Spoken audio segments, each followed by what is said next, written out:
सूत गोस्वामी सोनकादिक ऋषियों से कहते हैं, सोनकादिक ऋषियों, इसके उपलक्ष्य में मैं तुम्हें एक सुंदर प्राचीन कथा सुनाता हूं। तुंगभद्रा नदी के तट पर एक अनुपम नाम का नगर बसा हुआ था, जिसमें एक आत्मदेव नाम के ब्राह्मण वास करते थे, जिनके घर पर किसी पुत्र का जन्म नहीं।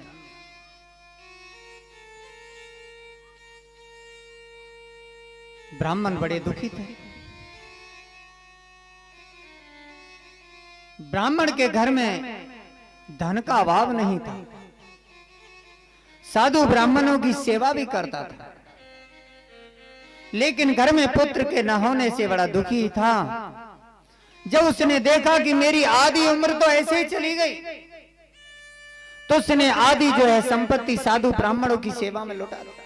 फिर भी पुत्र नहीं हुआ। एक दिन दुखी होकर के वह ब्राह्मण वन में चला गया और उसने अपनी आत्महत्या करने का निर्णय ले लिया। जब उसने अपनी आत्महत्या करने का निर्णय ले लिया, रात में जब घर से निकल गया, चलते चलते उसे कहीं दिन निकला, फिर चलता रहा, चलते चलते फिर दोपहरी हो गई, उसे भूख प्यास सताने लगी। प्यास से व्याकुल होकर के अब वह जल की तलाश करने लगा। उसे एक तक जलाशय दिखाई दिया। उस ब्राह्मण ने उसमें जल ग्रहण किया और वृक्ष के नीचे बड़ा उदास होकर के बैठ गया। जब उस के नीचे वो दुखी होकर के बैठ गया, देखा इतने में एक महात्मा जी आए। महात्मा जी जलाशय में जल ग्रहण किया और जैसे ही चलने लगे तो आत्मदेव नाम का ब्राह्मण ने सन्यासी के चरणों में गिर पड़ा और प्रणाम करते हुए दुखी होकर के रोने लगा। सन्यासी ने पूछा, है ब्राह्मण रोते क्यों हो, कारण क्या है? कहे, प्रभु मेरे घर में किसी संतान का जन्म नहीं है, पुत्र नहीं है, निपुत्री हूं। और जिस घर में यदि पुत्र न हो तो वह क्या अंधेरे के समान होता है। जिस घर में दीपक नहीं तो प्रकाश कैसे होगा, और जब प्रकाश नहीं है तो अंधेरा घर किस काम का है। इसलिए आप मुझे एक पुत्र दीजिए, मेरे ऊपर कृपा कीजिए। सन्यासी ने कहा, हे ब्राह्मण, संत महात्माओं का ऐसा कहना है कि धन हो तो अच्छा और ना हो तो ज्यादा अच्छा, पुत्र हो तो अच्छा और ना हो तो ज्यादा अच्छा। अब धन को ही ले लीजिए, धन को न होगा तो आदमी सुखी है। अब देखें जो नंगे हैं, भिखमंगे हैं, फटी झोली है, फटी उसकी जेब फटी हुई है, 5-5 हाथ कूद के नाचे, वरना कोई चिंता ही ना। और जिनके पास खूब धन है फिर भी वे दिन रात चिंता में डूबे जा रहे हैं, मरी जा रहे हैं, उन्हें संतुष्टि ही नहीं है। लेकिन न हो, भगवान न करे किसी प्रकार से चोरी हो जाए और वो धन चला जाए तो फिर क्या होता है? फिर और भी रोने लगता है, सिर पीटने लगता है। तो कहते हैं पुत्र हो तो अच्छा और न पुत्र हो तो और ज्यादा अच्छा। ऐसा क्यों? अब ज्यादा से ज्यादा पुत्र क्या करता है? एक वृक्ष लगाते हैं, किस लिए? एक वृक्ष जब बड़ा हो जाएगा तो उसकी छाया होगी, छाया में हम बैठेंगे, उसका फल ग्रहण करेंगे। तो एक पुत्र किस लिए चाहिए कि अगर एक पुत्र हो जाए तो कब हम बड़े बूढ़े हो जाएंगे तो हमारी सेवा करेगा, इसीलिए ना। और अंत में क्या होता है, अगर आदमी मर जाता है तो मरे के बाद में उसका सिर फोड़ के वो घी दे देता है उसमें। हमारे यहाँ प्रचलन नहीं है, लेके धर्म में जाओगे हाथरस की साइड में जब दाह संस्कार हो जाता है, जब जाने वाले संस्कार हो गया तो लंबा बांस लाते हैं, उसका सर फोड़ के कपाल यहाँ से और घी बांस से उसमें दे देते हैं। लेकिन भैया वो सोचे बान की जिन बाप मरे पे देखे होगा ना, आजकल तो जिंदे पे पहले फोड़ दे बान की बाबा जन कम दुखी न चलो जाए, फोड़िए करना बात पहले ही फोड़ दें।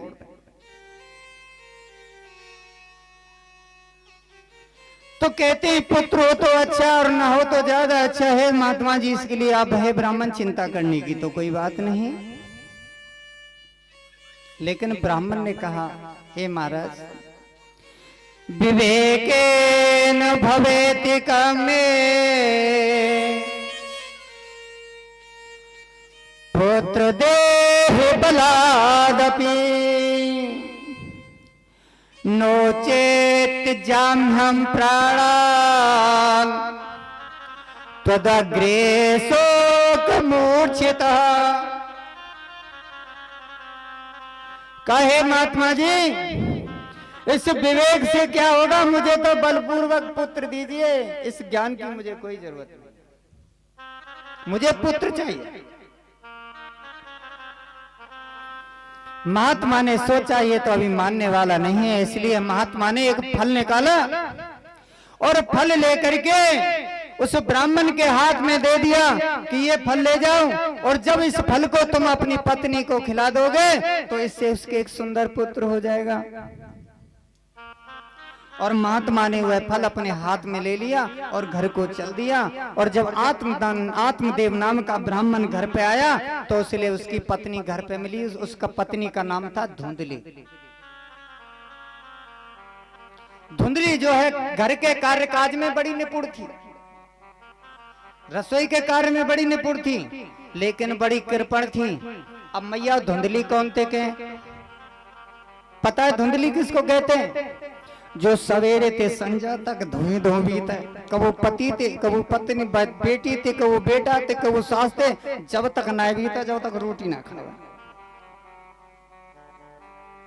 और आकर के उस आत्मदेव नाम के ब्राह्मण ने फल दे दिया कि हे देवी, इस फल को तुम ग्रहण कर लेना और जिस फल को खाने से तुम्हें सुंदर पुत्र होगा। अब्बा ने हाथ में फल तो ले लिया, अब बड़ी चिंता में डूब गई कि हाय राम, अब क्या करूं। जो पंडित जी थे वो तो बाहर चले गए और फल धुंधली ले लेकर के हाथ में ले लिया। अब जैसे पंडित जी बाहर गए और वो धुंधली रोने लगी फूट फूट के। इतने में एक पड़ोस की जो उसकी सहेली थी महिला आ गई, कहने लगी बहन क्यों रो रही है? अरे बहन तू बता मैं कैसे न रो। बोले बात क्या है? कि पंडित ने फल ला के दिया और कह रहा है इसको तू खा लेना, तेरे का गर्भ रहेगा, बच्चा होगा। अब तू बता बहन, मेरी आधी उम्र तो चली गई, शरीर में झुर्रियां पड़ गई, अब यह फल कैसे खाऊं? अब न जाने यह फल खाने से मेरे गर्भ रहेगा तो पेट बड़ा हो जाएगा, और जब पेट बड़ा हो जाएगा न जाने भगवान न करे गांव में चोर आएंगे टके तो सब तो भाग जाएंगे, मुंह तो मारी जाएंगे। अच्छा चलो इतना भी ना करे, लेकिन भगवान न करे और गांव में आंच लग गई तो सब तो भाग जाएंगे, मैं तो जर की मर जाऊंगी हम।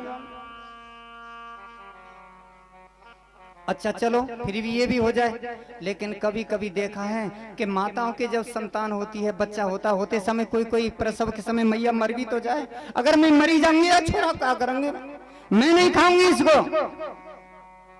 अब बाकी सहेली बोली बहन रोवे मत, कम से कम शांति पकड़, ऐसा करिए फल छुपका के रख दे, या के बारे में कोई विचार करेंगे। अब उसकी वो तो चली गई सहेली, इतने के साथ ही साथ उसकी सगी बहन थी वो आ गई और वो रह रही थी। बोले क्या बात है बहन, क्यों रो रही है? बोले ऐसे ऐसे बात है, सारी घटना बता दी। बाकी बहन बोली तो चिंता करनी या में क्या बात है, या को समाधान तो मैं बताऊं। तो बोले क्या समाधान है? कि मेरे पेट में गर्भ है, बच्चा होने वाला अभी थोड़े दिन में, कुछ समय बाद मेरे बालक होगा। जब तक तू झूठ मूठ को बहानों वाला है कि मेरे पेट में गर्भ है, और जब मेरे बच्चा है जाए तो अपने बच्चा तो देख भेज दूंगा, अपने पति है, और मेरे पति को उसे बदले में छुपा के कुछ धन देना, तो तेरे तो पुत्र है जाएगा, मेरे भी पति खुश। और अपने पति से कह दियो कि मेरी बहन के छोरा भाई सो मर गए तो मुँह बुला लियो, मैं तेरे बच्चे को पार दूंगी। बोली हाय बहन, तू बहन तेन तो ये सगर दूर कर दिया, बहन तू बड़ी अच्छी है, तेन तो मेरा झंझटी काट दे बहन, हाय बहन तू मेरी अच्छी है। बड़ी खुश हुई, इतनी खुश हुई उसका समाधान हो गया। अब कहने लगे इस फल की परीक्षा कैसे हो? जो महात्मा ने दिया फल का परीक्षण भी होना चाहिए, सत्य का सत्य, साधु की भाषा। और घर में एक गैया थी, वो कभी बच्चा ही नहीं देती थी। उस फल को गौ माता को खिला। समय के अनुसार उस धुंधली के बहन के एक पुत्र हुआ और उसने छुपा करके हुए बालक धुंधली के घर पहुंचा दिया और धुंधली ने अपने आदमी पे खबर पहुंचवा दी कि छोरा वह महात्मा। और जो आत्मदेव नाम के ब्राह्मण थे बड़े खुश हुए। ठीक समय के अनुसार 3 महीने बाद गौ माता के एक पुत्र हुआ, बिल्कुल जैसे बालक हुए मैया के ऐसे ही बालक, लेकिन कान बड़े बड़े थे उसके। ब्राह्मण बड़ा प्रसन्न हुआ। ब्राह्मण सोचने लगा कहा तो मेरे घर में एक एक पुत्र नहीं था, आज मेरे घर में 2-2 पुत्रों का जन्म होगा, ये कितना बड़ा मेरा सौभाग्य है। अब तो बड़ी सराहना करने लगा, खुश हो गया। थोड़े बच्चे और बड़े हुए।